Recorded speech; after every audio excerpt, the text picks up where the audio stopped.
ಮತ್ತೊಮ್ಮೆ ನಮಸ್ಕಾರ.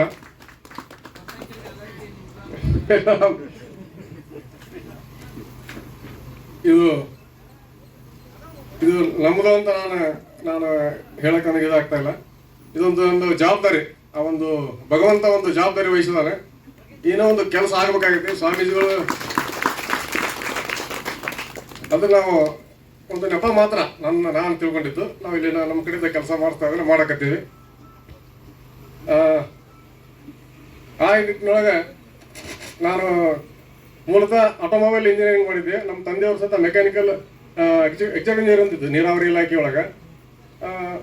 ನಾನು ಕೃಷಿ ಇದ್ರೊಳಗೆ ಬರ್ಬೇಕಂದ್ರೆ ನನಗೊಂಥರ ನಾನು ಶಾಲಾ ದಿನದೊಳಗೆ ನಾನು ಒಂದು ಪುಸ್ತಕವನ್ನು ಓದಿದೆ, ಕೃಷಿ ಜ್ಞಾನ ಪ್ರದೀಪಿಕೆ ಅಂತೇಳಿ, ನಮ್ಮ ಘನಮಠ ಶಿವಯೋಗಿಗಳು ಬರೋಂಥ. ಅದರೊಳಗೆ ಆ ಪುಸ್ತಕ ಆ ವಯಸ್ಸಿನೊಳಗನ ಆ ಪುಸ್ತಕ ನನ್ನ ಮನಸ್ಸಿನ ಮೇಲೆ ಬಹಳಷ್ಟು ಪರಿಣಾಮ ಬೀರುತ್ತೆ. ನನಗೊಂದು ತೋಟ ಮಾಡಬೇಕು, ಅದರೊಳಗೆ ಕೃಷಿ ಆಶ್ರಮವನ್ನು ಮಾಡ್ಬೇಕಂತ, ಯಾವ ರೀತಿ ಮಾಡ್ಬೇಕಂತ ಅವ್ರಿಗೆ ಭಾಳ ಚಂದ ಬರೆದಿದ್ದರು ಸ್ವಾಮೀಜಿಯವರು.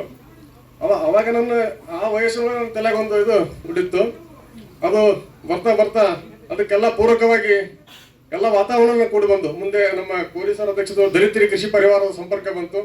ದಲಿತರಿ ಕೃಷಿ ಸಾವಯವ ಕೃಷಿ ಪರಿವಾರ, ಅಲ್ಲಿ ಸಾಕಷ್ಟು ಸಾವಯವ ಕೃಷಿ ಬಗ್ಗೆ ನನಗೆ ಧ್ಯಾನವನ್ನು ಪಡ್ಕೊಂಡು ಮುಂದೆ 2003 ನಾನು ಈ ಥರ ಒಂದು ತೋಟ ಮಾಡ್ಬೇಕಂತ ಒಂದು ಕನಸಿದ್ದಾಗ ಇಲ್ಲಿ ನನಗೊಂದು ಜಮೀನು ಸಿಕ್ತು. ಸುಮಾರೀಗ ಒಂದು 35 ಎಕರೆ ತೋಟ ನನಗೆ ಕಪ್ಪತ್ಗುಡ್ಡದ ಅರಣ್ಯಕ್ಕೆ ಹತ್ತುಕೊಂಡೇ ಸಿಕ್ತು. ಕಪ್ಪತ್ಗುಡ್ಡ ಅರಣ್ಯ ಸಿಕ್ತು. ಇಲ್ಲಿ ಪಕ್ಕದಲ್ಲೇ ಕಪ್ಪತ್ಗುಡ್ಡದ ಅರಣ್ಯವನ್ನು ಮತ್ತು ಗುಡ್ಡಗಳನ್ನ ನೋಡಿ ನನಗೆ ಕೃಷಿ, ಯಾಕಂದ್ರೆ ಈ ಪ್ರಕೃತಿಯೊಳಗೆ ಲಕ್ಷಾಂತರ ವರ್ಷಗಳಿಂದ ಸೃಷ್ಟಿಕರ್ತ ಕೃಷಿ ಮಾಡ್ತಾ ಇದ್ದಾನೆ. ಯಾಕೆ ಕೃಷಿ ಮಾಡ್ತಾ ಇದ್ದಾರೆ ಅಂತಂದ್ರೆ ಪ್ರತಿಯೊಂದು ಜೀವಿಗಳು ಸಾಕಷ್ಟು ಕೋಟ್ಯಾಂತರ ಅಗಣಿತವಾದ ಜೀವಿಗಳಂತೀವಿ ನಾವು. ಎಲ್ಲರಿಗೂ ಅವರು ಆಹಾರ ಕೊಡಬೇಕಾಗಿರ್ತದೆ. ಹಂಗೆ ಆ ರೀತಿ ಕೃಷಿ ಮಾಡ್ತಾ ಇದ್ದಾರೆ. ಬಟ್ ನಾವೇನು ಮಾಡ್ತಾ ಇದ್ದೀವಿ, ನಮ್ಮ ಸ್ವಾರ್ಥ ನಷ್ಟ ವಿಚಾರ ಮಾಡ್ತಾ ಇದ್ದೀವಿ. ಈಗ ನಮ್ಮ ಲಾಭ ನಷ್ಟ ವಿಚಾರ ಮಾಡ್ತಾ ಇದ್ದೀವಿ. ಬೇರೆ ಸಾಕಷ್ಟು ಸಾಕಷ್ಟು ಜೀವನ ನಾವು ಕೊಲ್ತಾ ಇದ್ದೀವಿ. ರಾಸಾಯನಿಕಗಳನ್ನು ಹಾಕಿ, ಕ್ರಿಮಿನಾಶಕ ಬಳಸಿ, ಕಳೆನಾಶಕ ಬಳಸಿ. ಅದರ ಏನಾಗ್ತಾ ಇದೆ ಅಂತ ನಾವು ನಮಗೆ ಅದ್ರದ್ದು ಕಲ್ಪನೆ ಬರ್ತಾ ಇಲ್ಲ. ಬೇರೆ ನಾವು ಕೇವಲ ನಮ್ಮ ಲಾಭಗಳನ್ನು ಅಷ್ಟು ನಾವು ವಿಚಾರ ಮಾಡ್ತಾ ಇದ್ದೀವಿ.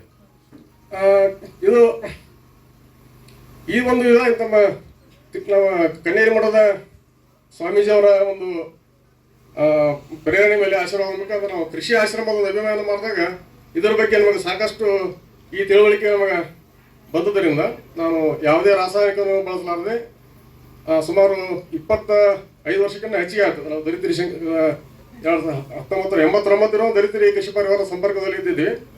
ಅವಾಗಲಿಂದ ನಾನು ಸಾವಯವ ಕೃಷಿ ಬಗ್ಗೆ ಇದನ್ನು ಮಾಡ್ತಾ ಇದ್ದೆ. ಮತ್ತು ಇತ್ತೀಚೆಗೆ ಸುಮಾರು 23 ವರ್ಷ ಆಯ್ತು ನಾವು ಈ ಜಮೀನು ಹಿಡಿದು. ಅವಾಗಿನಿಂದ ಸಂಪೂರ್ಣವಾಗಿ ರಾಸಾಯನಿಕಗಳನ್ನೆಲ್ಲ ತ್ಯಜಿಸಿ ಈಗ ಇಲ್ಲಿ ಪ್ರಮುಖವಾಗಿ ನಾನು ಎಲ್ಲ ಹಣ್ಣಿನ ಬೆಳೆಗಳು, ಎಲ್ಲ ಬೆಳೆಗಳನ್ನು ಬೆಳೀತಾ ಇದ್ದೀವಿ. ನಮಗೆ ಬೇಕಾದಂಥ ಎಲ್ಲ ಬೆಳೆಗಳನ್ನು ಹೆಚ್ಚಾಗಿ ಬೆಳೀತಾ ಇದ್ದೀವಿ. ಹಣ್ಣಿನಗಳು ಮಾವು ಒಂದು 10 ಜಾತಿಯ ಮಾವು ಬೆಳೆದಿದ್ದೀವಿ. ಮತ್ತು ಗೋಡಂಬಿ ಬೆಳೆದೀನಿ. ಎಲ್ಲ ರೀತಿಯ ಹಣ್ಣುಗಳು, ಸಪೋಟ, ಸೀತಾಫಲ, ಬಾಳೆ ಮತ್ತು ಸಿರಿಧಾನ್ಯ ಬೆಳಿತೀವಿ. ಜೊತೆಗೆ ಕಬ್ಬು ಬೆಳಿತೀವಿ. ಕಬ್ಬು ಬೆಳೆಯೋದ್ರಿಂದ ನಾವು ಬೆಲ್ಲ ತಯಾರು ಮಾಡ್ತೀವಿ. ಎಲ್ಲ ಮತ್ತು ನಾವೇನು ಬೆಳಿತೀವಿ ಎಲ್ಲವನ್ನು ಮೌಲ್ಯವರ್ಧನೆ ಮಾಡ್ತೀವಿ. ಮೌಲ್ಯವರ್ಧನೆ ಮಾಡಿ ನಾವು ಅದನ್ನು ನಮ್ಮದೇ ವ್ಯವಸ್ಥೆಯೊಳಗೆ ಮಾರಾಟ ಮಾಡ್ತೀವಿ. ಈ ಒಂದು ಇದರೊಳಗೆ ಕೃಷಿ ಆಶ್ರಮದ ಒಂದು ಕಲ್ಪನೆ ಒಳಗೆ ನಮ್ಮ ಕೃಷಿ ಆಶ್ರಮ, ನಮ್ಮ ನಾಗಭೂಷಣ್ ಸರು ಒಂದು ತಂಡ ಇದೆ.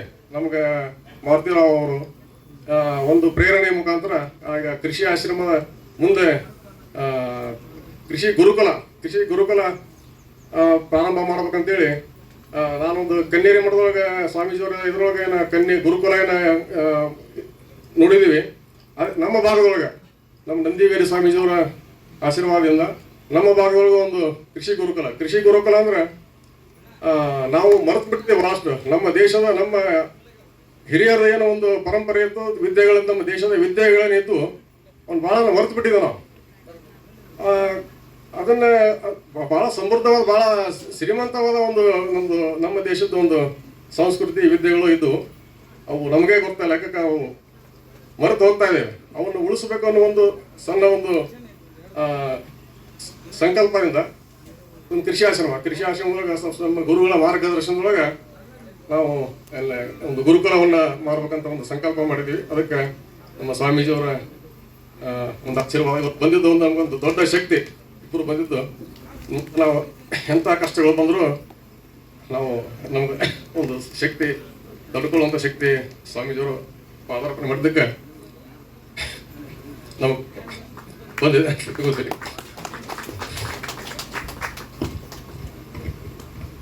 ಇನ್ನು ಬಹಳಷ್ಟು ಕೆಲಸ ಮಾಡೋದಿದೆ. ಮುಂದೆ ಅವಾಗವಾಗ ತಮ್ಮಲ್ಲಿ ಇಲ್ಲಿ ಮತ್ತೆ ಸಾಕಷ್ಟು ಹಿರಿಯರು ಇದ್ದೀರಿ, ನಿಮ್ಮ ಮಾರ್ಗದರ್ಶನವೂ ಬೇಕು.